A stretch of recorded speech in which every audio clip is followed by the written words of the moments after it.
Yes? Yes, that's what I'm talking about. Hello, how are you? Yeah, I'm very good. You're a little bit silent, but all good. I'm a little bit silent. What about now? Not much better, No, but I think it will work. I'm sorry. I'm sorry about this. Anyway, thank you very much for taking some time out of your evening to speak to me tonight. I just want to find out a little bit more about Euroblast. Yeah, sure. Cool. So how did it all start and whose idea was it? Yeah, well, it was Daniel's and my idea.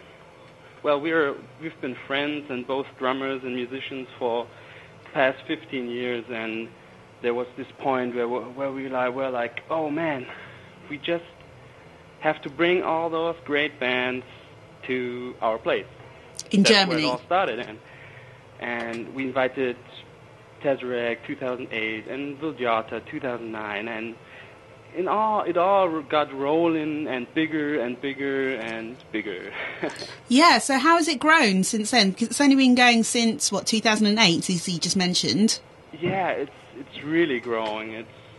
We now have sponsors, we have partners all over Europe, we have professional video filming and photo teams from Paris and from Austria and from Switzerland, and we have so many bands, and we almost doubled the size from last year. So wow, that's amazing. Yeah. So what is it you do exactly for Euroblast? What I do? Yeah. I have the vision. Okay. Well, Daniel and me, we are the head of the giant, and we have a beautiful team with graphic people and people doing promotion, people working at the event. And the interesting thing about it is everybody works for free, including us. It's a company, but it's non-profit in a way. Well, that's really punk rock and really quite cool. It's a bit like Damnation over here as well, which keeps growing but kind of does it for the fans and doesn't make any money out of it. So that's really cool to know. How do you guys go about choosing the lineup? What is with the lineup? You're a little bit silent. How do you guys choose the lineup? Oh, choose the lineup. Yeah, we want to stay open-minded for various styles within rock and metal, but in general we look for bands which are in some way progressive or technical or visionary, doing something different, choosing a different approach to music, and we want to have a mixture which is unique and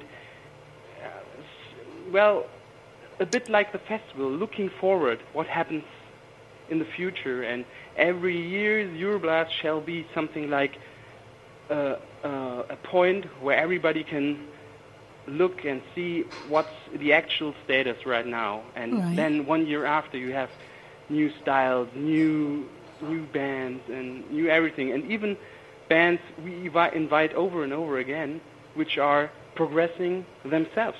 So this is so interesting for me and for the team, I think.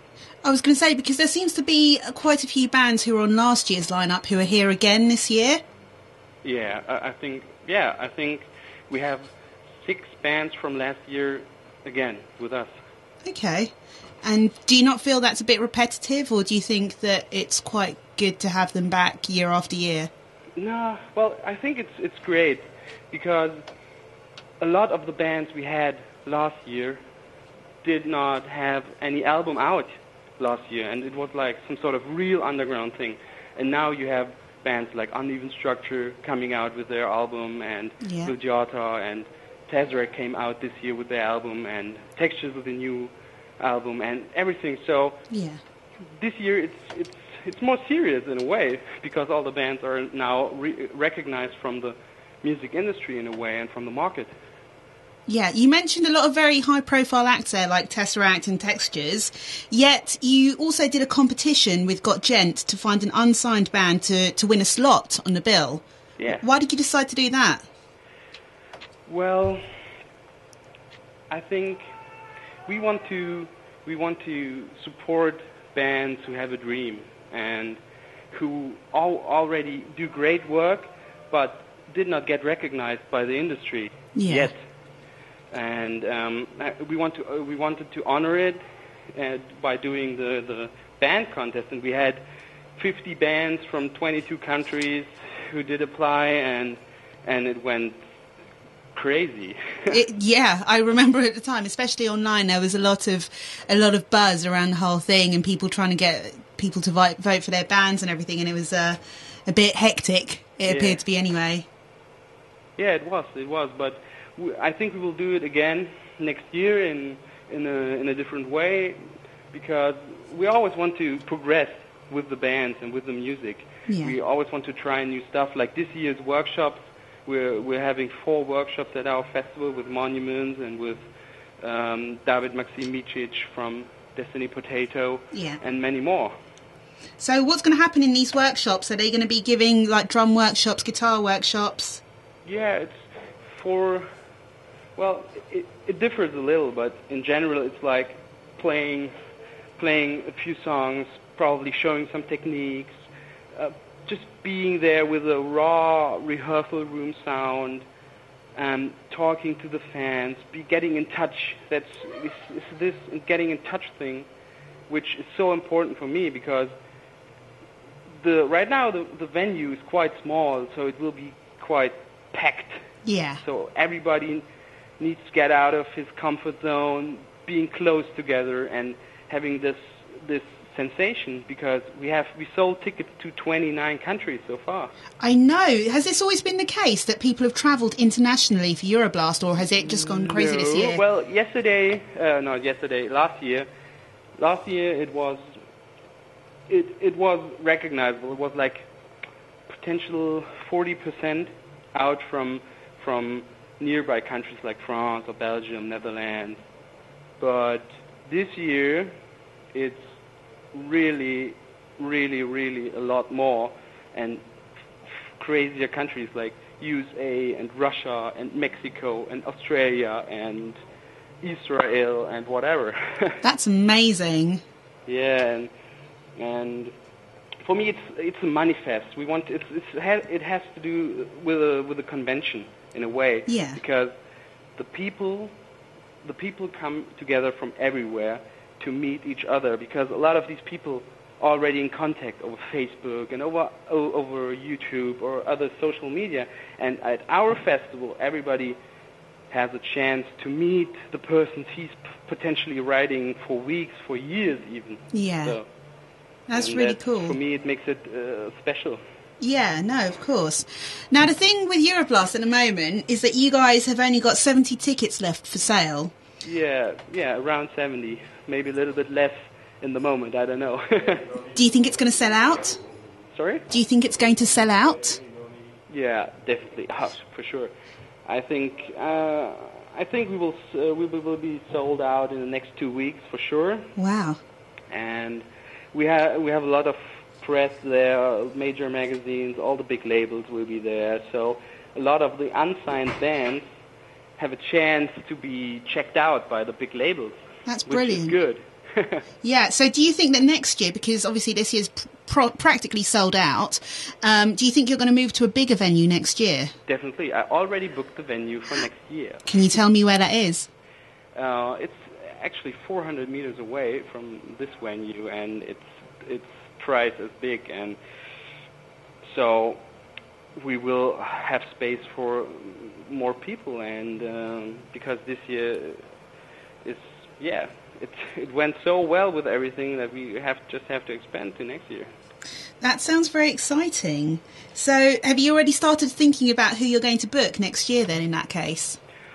Well, I have Daniel and me and the team, we made a wish list.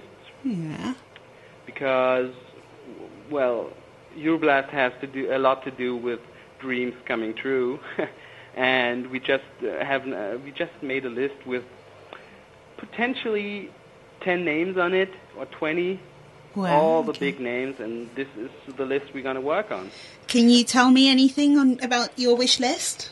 Yeah, well, top 2 on the list is for sure is Meshuggah and Gojira. Yeah. Do you think you've got a good chance of getting either of them, or both? Yes. That's very exciting. That's made me very happy. Yes, we're going to manifest it, because just logical. It's just logical to have them at our festival because it is a dream. It is my dream to have these godfathers and these amazing musicians being at Euroblast and seeing what they are responsible for in a way. Yeah. All the bands they inspired, and I think a lot of the gen prog tech experimental bands you see right now are inspired by these bands. Oh, definitely, yeah. Textures as well, and many other bands. Yeah. Well, that's really exciting. I'm looking forward to next year already. So, but let's go back to this year. So actually on the days, because it's across 2 days, Yeah. Are you going to have a chance to not run around and actually watch some bands? For sure, definitely. So- I will almost watch every band. Well, there will be a lot of shaking hands, and I want to meet as many people as possible. Okay. Because I wrote emails with dozens of hundreds of people, and I want to meet everyone, and I want to see the bands. I want to see the workshops. I'm the best visitor for Euroblast because, well, I want to see every single band, and every single band is special in their way, and I want to honor it by watching them in first row and being silly and bang like whatever. Okay. So what are you most excited about for Euroblast, about seeing? Oh, most excited? Right now, well, I just want everybody to feel really great and to have a great time, every visitor, every band member, and I think this is the most important thing for me, that everything, all the planning, all the energy we spend, leads to a great event for everybody. So because that everybody wants to come back next year and sees all the work we put in. Yeah. Well, I already want to go next year, and I haven't even been this year because the plans you've got afoot sound very exciting to me. But I'll see you in a few weeks when I head down to Cologne and head to, what's the club called? The Underground? Underground Cologne. Okay, so if anyone hasn't got their tickets now, you should probably move on that very fast because it's very close to selling out. And yes, indeed. John, I'll buy you a beer when I get there. Oh yeah, let's do that. Let's drink a few beers there. Okay, cool. We'll do that. I'll be on the gin, but I'll buy you a beer anyway. Oh, that's good. And thank you so much for talking to me tonight. Yeah, thank you for inviting me to your amazing show. Thanks. Well, I'm going to be speaking to some of the artists who are going to be playing over the next few weeks in the lead up to it. So hopefully they're all going to be as excited about playing there. And hopefully it's just going to be an amazing event. I can't wait, and I just have to say it's all going to be Tingdo. And speaking of Tingdo, I am going to play some monuments now. This is Memoirs. Thanks very much, John. Thank you. See you soon. Bye.